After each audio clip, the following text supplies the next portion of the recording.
ఏ జీవి ఏంటమ్మా అలా పాతేశారు?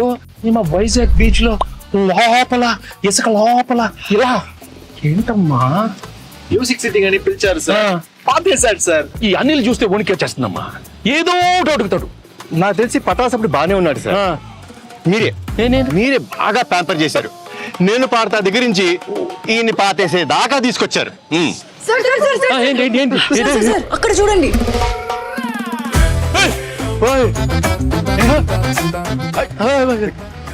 అనిల్ ఏంటి అనిల్ ఈ కత్తి? కత్తి లాంటి ప్రమోషన్ చేస్తున్నానని ఫ్యాన్స్ నా చేతిలో కత్తి పెట్టి ఈ తలపాగా పెట్టి కాన్సెప్ట్ కింగ్ అని ఒక బిరుదు ఇచ్చారు sir.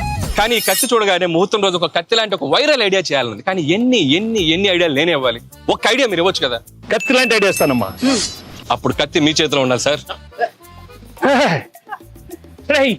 Can I know that idea sir? I'm very curious. All the best. You want ideas? Yes, nice idea.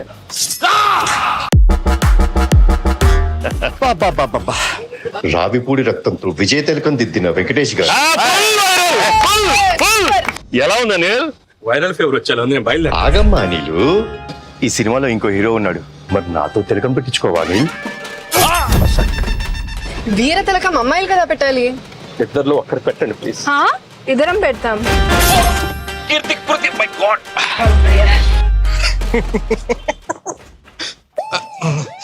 బాగా ఎంజాయ్ చేస్తున్నట్టున్నా. జీవి గారు బ్రేక్ఫాస్ట్. వద్దురా, నా కడుపు నిండిపోయింది.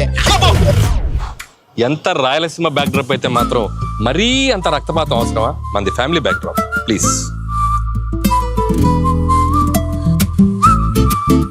మేమంతా ఇప్పుడు కలిసాం, వచ్చే సంక్రాంతికి మిమ్మల్ని కలుస్తాం.